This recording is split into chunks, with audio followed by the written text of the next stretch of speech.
बिस्मिल्लाहिर्रहमानिर्रहीम। अस्सलाम वालेकुम स्टूडेंट्स। आज हम करेंगे चैप्टर नंबर 14 का 7th टॉपिक स्टार्ट करने से पहले हम अपने प्रीवियस टॉपिक को ज़रा रिवाइज कर लें। प्रीवियस टॉपिक जो था उसमें हमने लॉरेंट्ज़ फोर्स को डिस्कस किया था, यानी कि जब कोई इलेक्ट्रॉन किसी ऐसे रीजन में एंटर होता है जहां आपने इलेक्ट्रिक और मैग्नेटिक दोनों फील्ड अप्लाई की हों, तो उस इलेक्ट्रॉन या उस चार्ज पार्टिकल के ऊपर दोनों फील्ड्स जो है फोर्स एक्सर्ट करेंगे। वो चार्ज पार्टिकल जो है इलेक्ट्रिक फोर्स भी एक्सपीरियंस करेगा और मैग्नेटिक फोर्स भी एक्सपीरियंस करेगा। तो कलेक्टिवली उस वक्त उस चार्ज पार्टिकल पे जो फोर्स लगती है उस फोर्स को आप बोलते हैं लॉरेंट्ज़ फोर्स, और उसकी वैल्यू आप इस तरह से रिप्रेजेंट करते हैं कि sum of electric and magnetic field, यानी E into capital E plus QVB। Students, अब आप चार्ज पार्टिकल एक इलेक्ट्रॉन लें और कंसीडर करें कि इलेक्ट्रॉन जो है जब सेपरेटली इलेक्ट्रिक और मैग्नेटिक फील्ड में एंटर होगा तो क्या होगा। यहाँ पे एक इलेक्ट्रॉन लिया आपने, उसको आप प्रोजेक्ट कर रहे हैं इनटू इलेक्ट्रिक फील्ड। ये आपने एक इलेक्ट्रिक फील्ड अप्लाई किया हुआ, ये पॉजिटिवली चार्ज प्लेट है और ये नेगेटिवली चार्ज प्लेट है। जब ये इलेक्ट्रॉन इस फील्ड के अंदर प्रोजेक्ट होगा तो क्या इलेक्ट्रॉन स्ट्रेट गुजर जाएगा? नहीं, इलेक्ट्रॉन जो है पॉजिटिवली चार्ज प्लेट की तरफ अट्रैक्ट होगा और चार्ज यानी इलेक्ट्रॉन जो है इस डायरेक्शन में डिफ्लेक्ट हो जाएगा। अब वही इलेक्ट्रॉन जब आप उठा के मैग्नेटिक फील्ड के अंदर प्रोजेक्ट करेंगे, अब ये आपने एक into the plane of the paper magnetic field apply की हुई है और यहाँ से आप एक इलेक्ट्रॉन जो है वो प्रोजेक्ट करते हैं। आपको पता है नेगेटिवली चार्ज पार्टिकल पे मैग्नेटिक फील्ड जो है वो डाउनवर्ड डायरेक्शन में फोर्स लगाएगी। इसका मतलब है इलेक्ट्रॉन जो है वो डाउनवर्ड डायरेक्शन में डिफ्लेक्ट हो जाएगा। अगर ये प्रोटॉन होता तो ये अपवर्ड डायरेक्शन में डिफ्लेक्ट होना था। अब आप देख रहे हैं वही इलेक्ट्रॉन जब इलेक्ट्रिक फील्ड में था तो वो अपवर्ड डायरेक्शन में डिफ्लेक्ट हुआ और जब वो एक मैग्नेटिक फील्ड के अंदर गया है तो डाउनवर्ड डायरेक्शन में डिफ्लेक्ट हुआ है। तो दैट मीन्स कि अगर आप किसी इलेक्ट्रॉन को किसी एक ऐसे रीजन में एंटर करवाएं जहां दोनों इलेक्ट्रिक और मैग्नेटिक फील्ड्स इसी फॉर्म में अप्लाई की गई हों, यानी ऊपर पॉजिटिवली चार्ज प्लेट हो, नीचे नेगेटिवली चार्ज प्लेट हो, और आप क्या करवा रहे हैं, डिफरेंट वेलोसिटी वाले इलेक्ट्रॉन एंटर करवा रहे हैं। मे भी कोई एक इलेक्ट्रॉन किसी एक स्पेसिफिक वेलोसिटी के साथ एंटर हो और इस तरह से हो कि उस इलेक्ट्रॉन पे लगने वाली अपवर्ड इलेक्ट्रिक फोर्स और डाउनवर्ड मैग्नेटिक फोर्स दोनों हो जाएं इक्वल। जब दोनों फोर्सेस इक्वल हो जाएंगे तो इलेक्ट्रॉन के ऊपर कोई फोर्स नहीं लगेगी और इलेक्ट्रॉन जो है इस फील्ड वाले रीजन में से यूँ स्ट्रेट गुजर जाएगा। तो इस टाइम पे इलेक्ट्रॉन पे जो लगने वाली फोर्सेस हैं वो दोनों इक्वल है, इलेक्ट्रिक और मैग्नेटिक फोर्स। इन दोनों को इक्वल करें, इनकी वैल्यूज पुट करें। FE यानी इलेक्ट्रिक फोर्स किसके इक्वल होती है? QE। क्योंकि एक इलेक्ट्रॉन है तो मैंने यहाँ पे इलेक्ट्रॉन ही पुट कर दिया, is equal to magnetic force होती है QVB, तो Q की जगह आप E पुट कर दें। ये E इस E के साथ हो गया कैंसिल। यहाँ से जो वेलोसिटी है उसका एक्सप्रेशन आएगा इक्वल टू, ऊपर आएगी इलेक्ट्रिक फील्ड और नीचे क्या आ जाएगी, मैग्नेटिक फील्ड। तो यहाँ से स्टूडेंट्स आपको पता चला कि वेलोसिटी जो है ये किसके इक्वल आ सकती है, ratio of electric to magnetic field के। और ratio of electric to magnetic field के यूनिट्स क्या हो सकते हैं, मीटर पर सेकेंड, यानी कि यूनिट्स ऑफ वेलोसिटी भी इसके यूनिट्स हो सकते हैं। ये तो हमारा प्रीवियस टॉपिक था, इसको हमने एक दफ़ा रिवाइज कर लिया कि जब किसी ऐसे रीजन में जहाँ इलेक्ट्रिक और मैग्नेटिक दोनों फोर्सेस फील्ड्स आपने अप्लाई की हुई हैं वहाँ से इलेक्ट्रॉन गुजरेगा तो मे भी इलेक्ट्रॉन किसी भी डायरेक्शन में डिफ्लेक्ट ना हो, उस केस में इलेक्ट्रिक और मैग्नेटिक फोर्स इक्वल होगी। अब चलते हैं हमारे आज के टॉपिक की तरफ, जो कि क्या है, determination of charge to mass ratio of an electron. अब स्टूडेंट्स आपने इलेक्ट्रॉन की चार्ज टू मास रेशियो जो है वो फाइंड आउट करनी है।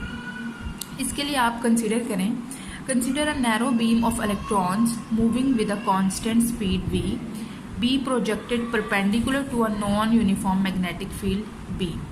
आपने इलेक्ट्रॉन की एक नैरो बीम जो है वेलोसिटी v के साथ मूव कर रही है एक मैग्नेटिक फील्ड के अंदर, परपेंडिकुलरली आप उसको एंटर करवा रहे हैं। अच्छा, जो मैग्नेटिक फील्ड है वो डायरेक्टेड है into the plane of the paper. अब ये मैग्नेटिक फील्ड क्या करेगी, इलेक्ट्रॉन बीम को डिफ्लेक्ट करेगी और एक सर्कुलर पाथ में मूव करवाना शुरू कर देगी। ये जो सारी फिगर, ये डायग्राम बनी हुई है, इसमें एक मैग्नेटिक फील्ड जो है वो अप्लाई की गई है। उस मैग्नेटिक फील्ड के अंदर यहाँ से आपने कोई चार्ज्ड इलेक्ट्रॉन बीम जो है वो इलेक्ट्रॉन बीम आपने एंटर करवाई है। इस डायरेक्शन से करवा लें, इस डायरेक्शन से करवा लें, किसी भी डायरेक्शन से जब आप उसको एंटर करवाएंगे तो मैग्नेटिक फील्ड जो है इस इलेक्ट्रॉन को घुमाना शुरू कर देगी इनटू ए सर्कुलर पाथ। अच्छा, अब नेक्स्ट क्या होगा? The force experienced by electrons is given by F is equal to minus e v cross B. जो मैग्नेटिक फोर्स होती है उसका एक्सप्रेशन होता है F is equal to e v cross B. अब चूंकि इलेक्ट्रॉन है तो यहाँ पे आप क्या लगाएंगे? Minus e. अच्छा, the direction of force is perpendicular to both v and B. अब चूंकि इलेक्ट्रॉन ने एक सर्कुलर पाथ में घूमना शुरू कर दिया है, वो हर टाइम पे अपनी डायरेक्शन जो है चेंज कर रहा है, तो डायरेक्शन ऑफ फोर्स जो है वो वेलोसिटी और मैग्नेटिक फील्ड दोनों के परपेंडिकुलर होगी। This force F will change the direction of velocity. अब फोर्स जो है वेलोसिटी का मैग्नीट्यूड तो चेंज नहीं करेगी, बट वेलोसिटी की डायरेक्शन को टाइम टू टाइम चेंज करती जाएगी। तो जो आप फोर्स का मैग्नीट्यूड लिखेंगे वो इस तरह से लिखेंगे, F is equal to, magnitude के लिए दोनों तरफ बार लगा दें, minus e v B sine of theta. Theta अब यहाँ पे स्टूडेंट्स क्या होगा? 90 डिग्रीज, क्योंकि फोर्स जो है वेलोसिटी और जो मैग्नेटिक फील्ड है ये दोनों भी एक दूसरे के परपेंडिकुलर हैं। तो थीटा जब आप 90 पुट करेंगे, sine 90 degree is equal to 1 होगा। तो यहाँ से ये इक्वेशन इस फॉर्म में आई, यहाँ से इस फॉर्म में चली गई और यहाँ से फिर साइन 90 को 1 जब आप कर देंगे तो फोर्स का मैग्नीट्यूड आ जाएगा ई वी बी। तो ये है वो फोर्स जो इलेक्ट्रॉन ने एक्सपीरियंस की। माइनस का साइन इसलिए ख़त्म हो गया क्योंकि ये मैग्नीट्यूड है। मैग्नीट्यूड में जाके आप जब भी आप किसी चीज़ का मॉड लेते हैं तो उसका नेगेटिव साइन जो है वो ख़त्म हो जाता है। तो ये है जी मैग्नेटिक फोर्स का magnitude. As magnitude of V and B remains constant, so the magnitude of force also remains constant. This force provides the centripetal force to the electron of mass m to move along a circular orbit of radius r. अब students यहाँ से हमें क्या पता चल रहा है कि जो मैग्नेटिक फोर्स है, मैग्नेटिक फील्ड की जो चार्ज यानी इलेक्ट्रॉन के ऊपर लग रही है, वो इलेक्ट्रॉन को एक सर्कुलर पाथ में मूव करवा रही है। दैट मीन्स कि मैग्नेटिक फोर्स जो है वो सेंट्रीपिटल फोर्स का सोर्स बन रही है, यानी मैग्नेटिक फोर्स ही वो फोर्स है जो सेंट्रीपिटल फोर्स सप्लाई कर रही है, क्योंकि किसी भी चीज़ को एक सर्कुलर ऑर्बिट में रिवॉल्व करने के लिए सेंट्रीपिटल फोर्स रिक्वायर्ड होती है। सेंट्रीपिटल फोर्स का जो एक्सप्रेशन है वो है Fc is equal to mv² over r। By comparing equation number 1 and 2, EVB यानी इक्वेशन नंबर 1 का ये है एक्सप्रेशन और 2 का ये एक्सप्रेशन है। EVB is equal to mv² over r।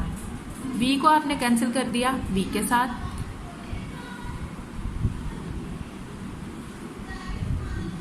E over m, यहाँ से आपने चार्ज टू मैस रेशियो निकालनी है स्टूडेंट्स।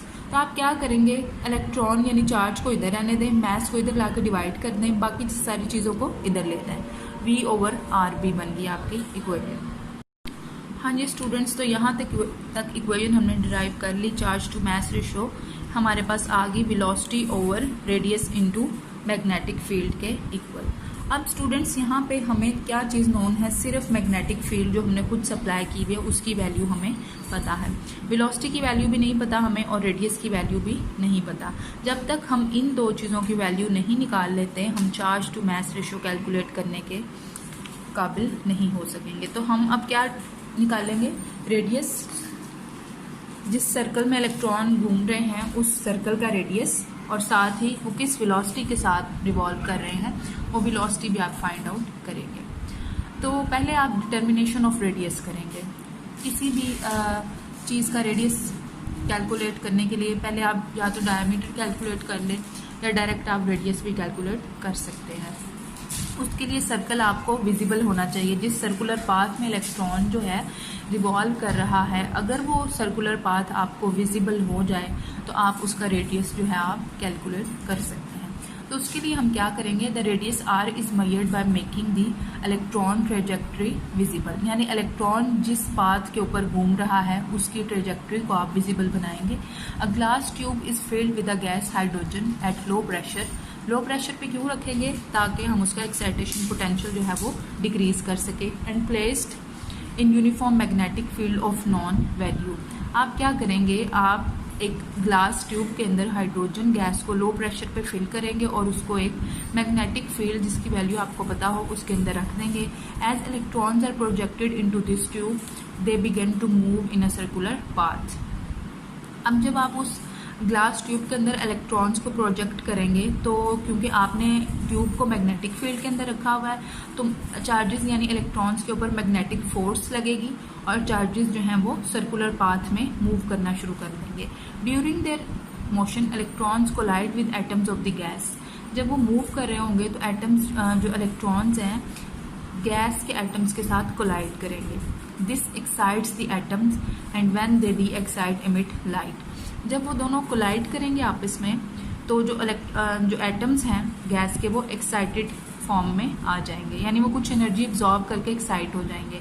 अब आपको पता है कोई भी चीज़ ज़्यादा देर एक्साइटेड हालत में नहीं रहती, उसने खुद को डी एक्साइट करना होता है बाय एमिटिंग सम एनर्जी। तो जो एटम्स हैं खुद को डी एक्साइट करते हैं बाय एमिटिंग लाइट। लाइट भी एनर्जी की एक फॉर्म है। इन this way circular path of electrons become visible.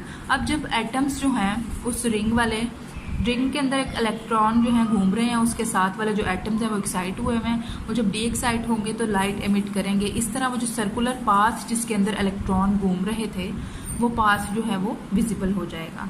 In this way circular path of electrons become visible. We can measure D and so we can measure the diameter as well as the radius of this path easily. तो वो जो path हमें अब visible है उस path का हम radius और उसका डायमीटर जो है इजीली मेजर कर लेंगे। तो यहाँ पे स्टूडेंट्स रेडियस मेजर करने का मसला हो गया सॉल्व। अब वेलोसिटी ऑफ इलेक्ट्रॉन्स जो है वो आप किस तरह से मेजर करेंगे। अब स्टूडेंट्स आपने जो इलेक्ट्रॉन्स प्रोजेक्ट करवाए हैं आपने उन इलेक्ट्रॉन को कुछ पोटेंशियल दिया, उन्होंने कुछ एनर्जी गेन की और वो जो है फील्ड के अंदर मूव करते हुए एंटर हुए। तो इसका मतलब है आपने उनको जो एनर्जी दी वो क्या होगी, if V naught is the potential difference given to the electrons. जब आपने इलेक्ट्रॉन्स को V naught potential difference provide किया तो उनके पास कितनी एनर्जी आई, ई वी नॉट के इक्वल। ठीक हो गया। ये है इलेक्ट्रॉन के पास एनर्जी जो आपने उसको खुद दी by supplying some potential difference. अब क्या होगा, इलेक्ट्रॉन इस एनर्जी को हासिल करके मूव करता हुआ फील्ड के अंदर एंटर होगा। इसका मतलब है ये जो एनर्जी आपने प्रोवाइड की this energy appears as the kinetic energy of electrons. वो एनर्जी इलेक्ट्रॉन्स की काइनेटिक एनर्जी के तौर पे अपीयर होगी। तो इसका मतलब है जो एनर्जी आपने प्रोवाइड की वो किस तरह अपीयर हुई, in the form of kinetic energy. तो आप उन दोनों एनर्जीज को कंपेयर कर सकते हैं। यहाँ से आपने वेलोसिटी की वैल्यू फाइंड आउट करनी है। तो आप वी स्क्वायर को इधर रहने दें, बाकी सारी टर्म्स को उधर ले जाएं। 2e V naught over m आ जाएगा। यहाँ पे स्क्वायर है, स्क्वायर को खत्म करने के लिए दूसरी तरफ आप ले लेंगे under root 2e V naught over m। Putting this value in equation number 3। जो आपने इक्वेशन नंबर 3 निकाली थी उसकी क्या थी value, charge to mass is equal to v over rp। ये वैल्यू लिखी हुई है, आपने ये वैल्यू उठा के इस इक्वेशन के अंदर पुट करनी है। ये वेलोसिटी की वैल्यू यहाँ पे, वेलोसिटी की ये वैल्यू जब आपने यहाँ पुट की तो इस फॉर्म में आ गई इक्वेशन। अब आपने अंडर रूट खत्म करने के लिए इक्वेशन को दोनों साइड पे स्क्वायर करना है। E square over M square हो गया, इसका अंडर रूट हो गया खत्म और नीचे वाली दोनों टर्म्स का भी स्क्वायर हो जाएगा। अब कटिंग करेंगे मैथ्स को, ये मैथ्स कैंसिल कर देगा, चार्ज को इन दोनों चार्जेस में से एक चार्ज कैंसिल कर देगा। यहाँ पे क्या बचा आपके पास, चार्ज टू मास, इसके इक्वल आ जाएगा 2v naught over B square R के इक्वल आ जाएगा। तो इसका मतलब है charge to mass ratio of electron किसके इक्वल है, 2 इंटू पोटेंशियल डिफरेंस की वैल्यू, मैग्नेटिक फील्ड जो आपने खुद अप्लाई किया उसकी वैल्यू, और रेडियस जब विजिबल होगा सर्कुलर पाथ तो आप रेडियस भी कैलकुलेट कर लेंगे। अब सारी चीज़ें आपके पास जो हैं वो आपको पता चल गई। इस तरह से आप इलेक्ट्रॉन की चार्ज टू मास रेशियो जो है या किसी भी चार्ज पार्टिकल की charge to mass ratio find out करने के काबिल हो जाएंगे। अब जो इलेक्ट्रॉन की most accurate charge to mass ratio आपने कैलकुलेट की हुई है वो क्या है 1.7588 इंटू 10⁻11 कूलम पर किलोग्राम। और उसी तरह से charge to mass ratio of proton जो है वो है 9.6 इंटू 10⁻7 कूलम पर किलोग्राम।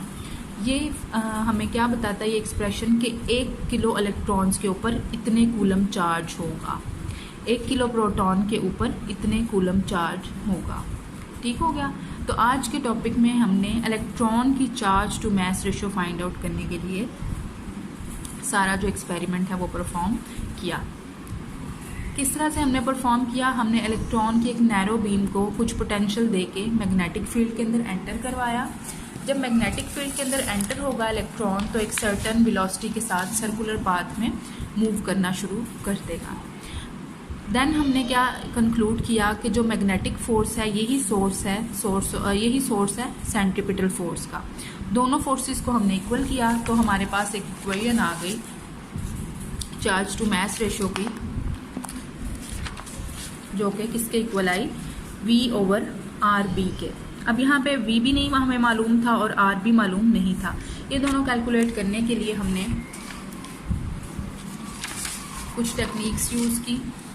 पहले तो हमने छोटा सा एक्सपेरिमेंट किया, एक ग्लास ट्यूब को हमने फिल कर दिया लो प्रेशर हाइड्रोजन गैस से और उसके अंदर इलेक्ट्रॉन्स को हमने एंटर करवाया। इलेक्ट्रॉन जब गैस के एटम्स के साथ कोलाइड किए तो एटम्स एक्साइट हो गए और जब वो डी एक्साइट हुए तो उन्होंने लाइट एमिट की। इस तरह इलेक्ट्रॉन्स की जो सर्कुलर ट्रेजेक्ट्री थी वो विजिबल हो गई। इस तरह हमने रेडियस कैलकुलेट किया। देन हमने कहा जो पोटेंशियल आपने प्रोवाइड किया था वेलोसिटी फाइंड आउट करने के लिए, जो पोटेंशियल आपने प्रोवाइड किया इलेक्ट्रॉन्स को वो पोटेंशियल काइनेटिक एनर्जी की फॉर्म में अपीयर हुआ।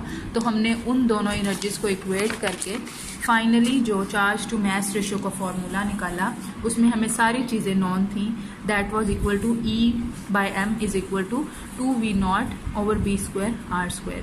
यहाँ से हमें पता चला कि charge to mass ratio of electron इतनी है, यानी 1 किलोग्राम इलेक्ट्रॉन्स के ऊपर इतना चार्ज है और 1 किलोग्राम प्रोटॉन्स के ऊपर इतना चार्ज है। तो ये था हमारा आज का topic, that was determination of charge to mass ratio of electrons.